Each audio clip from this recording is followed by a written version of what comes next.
ബഹുമാനപ്പെട്ട ശ്രീ കെ.സി. വേണുഗോപാലും ശ്രീ രാഹുൽ ഗാന്ധി അടക്കമുള്ള ആളുകൾ അതിനെ സംബന്ധിച്ച് ഏറ്റവും മുതിർന്ന കേരളത്തിലെ കോൺഗ്രസ് നേതാവ്, മുൻ PCCയുടെ അധ്യക്ഷൻ, അത് സംബന്ധിച്ച് അവരെല്ലാം അദ്ദേഹവുമായി സംസാരിക്കും.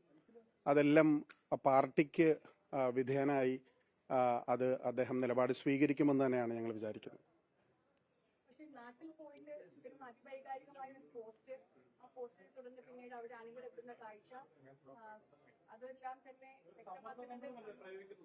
അല്ല, അതൊരു ഞാൻ പറഞ്ഞല്ലോ, അദ്ദേഹത്തിന്റെ ആഗ്രഹം ഹൈക്കമാൻഡിനോട് പ്രകടിപ്പിച്ചിട്ടുണ്ട്. മുതിർന്ന കേരളത്തിലെ കോൺഗ്രസിന്റെ നേതാക്കന്മാരോട് അറിയിച്ചിട്ടുണ്ട്. ആ മുതിർന്ന കോൺഗ്രസിന്റെ നേതാക്കന്മാർ അദ്ദേഹവുമായി സംസാരിച്ച് ഫേസ്ബുക്ക് പോസ്റ്റ് ഇടുക അല്ലെങ്കിൽ മറ്റൊരു ഫേസ്ബുക്ക് പോസ്റ്റ് ഇടാൻ അധികം നേരമൊന്നും വേണ്ടല്ലോ. അതുകൊണ്ട് അദ്ദേഹം വളരെ പക്വമതിയായ ഒരു രാഷ്ട്രീയ നേതാവാണ്.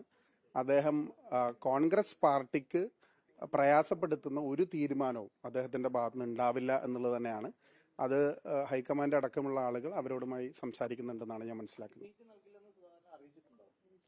അല്ല, അതിപ്പോ ഞാനല്ലോ പറയണ്ട, ഞാൻ അതിന് പറയാൻ ബന്ധപ്പെട്ട ആളല്ല. കേരളത്തിന്റെ ഇന്നത്തെ അന്തരീക്ഷത്തിൽ ശ്രീ കെ സുധാകരൻ, ഞാൻ നേരത്തെ പറഞ്ഞതുപോലെ ഹൈക്കമാൻഡുമായി ബന്ധപ്പെട്ട് നിൽക്കുന്ന, ഏറെ അടുത്ത് നിൽക്കുന്ന ഒരാളാണ്. അദ്ദേഹം ശ്രീ രാഹുൽ ഗാന്ധിയുമായി വളരെ അടുത്ത ഹൃദയബന്ധം പുലർത്തുന്ന ആളാണ്. അദ്ദേഹത്തിന്റെ കാര്യത്തിൽ തീർച്ചയായിട്ടും ശ്രീ രാഹുൽ ഗാന്ധി അടക്കമുള്ള പ്രതിപക്ഷ നേതാവ് തീരുമാനമെടുക്കുന്ന ഒരു സാഹചര്യം ഉണ്ടാകുമെന്ന് ഞാൻ പ്രതീക്ഷിക്കുക.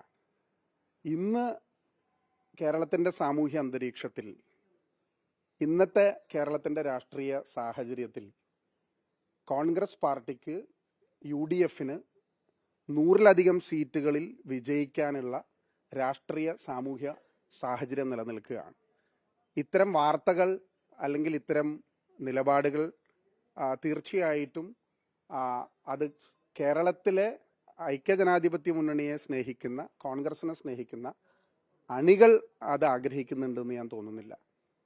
പുതിയ ഒരുപാട് ആളുകൾ മത്സരിക്കാൻ താല്പര്യപ്പെട്ട് അല്ലെങ്കിൽ അർഹതയുള്ള ആളുകളുണ്ട്. അതുകൊണ്ട് തന്നെ ഒരുപാട് പേരെ പാർട്ടി പരിഗണിക്കുന്നുണ്ട്. ഞാൻ പ്രതീക്ഷിക്കുന്നത് അല്ലെങ്കിൽ ആഗ്രഹിക്കുന്നത് ഒരുപാട് പുതിയ ആളുകൾ സ്ഥാനാർത്ഥികളായി ഈ തെരഞ്ഞെടുപ്പിൽ സ്ത്രീകളും ചെറുപ്പക്കാരും വരും എന്ന് തന്നെയാണ്. MP-മാർ മത്സരിക്കുന്നതിനെ സംബന്ധിച്ച് നിരന്തരമായ ചോദ്യങ്ങൾ നിങ്ങൾ ഉന്നയിക്കാറുണ്ട്. ഞങ്ങളെ ഏൽപ്പിച്ചിട്ടുള്ള ഒരു ദൗത്യം ഇവിടെ ഒരു വലിയ ഉത്തരവാദിത്തം ഇന്ത്യൻ പാർലമെന്റിൽ ജനാധിപത്യവും മതേതരത്വവും സംരക്ഷിക്കാൻ, ഈ ഫാഷിസ്റ്റ് ഭരണകൂടത്തിനെതിരെ നിലപാട് സ്വീകരിക്കാൻ വേണ്ടിയിട്ടാണ്. ഞങ്ങൾ നിരന്തരം ആ പ്രവർത്തനങ്ങൾ പാർലമെന്റിന്റെ അകത്തും പുറത്തും നടത്തി വരുന്ന ആളുകളാണ്.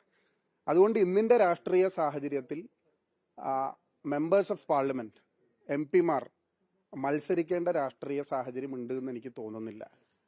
ഒരുപാട് പുതിയ ആളുകൾ ഈ രംഗത്തേക്ക് കടന്നു വരട്ടെ എന്നാണ് എന്റെ വ്യക്തിപരമായ അഭിപ്രായം. പിന്നെ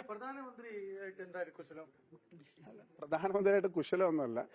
സംസ്ഥാന അഖില കേരള ധീവരസഭയുടെ പരിപാടിക്ക് വന്നപ്പോൾ അദ്ദേഹം സ്വാഭാവികമായും എന്നോട് ചോദിച്ചു, പാർലമെന്റിൽ പോകുന്നില്ല എന്നൊരു കുശലം ചോദിച്ചു. അതിന് തിരിച്ച് ഞാൻ സസ്പെൻഷനിലാണ്, അങ്ങയുടെ സർക്കാർ എന്നെ തിരിച്ചെടുത്തിട്ടില്ല എന്നുള്ളതാണ് പറഞ്ഞത്. അതൊരു ഒരു ഹാസ്യാത്മകമായ രൂപത്തിൽ അദ്ദേഹവും ഏറ്റെടുത്തു എന്നാണ് എനിക്ക് തോന്നിയത്.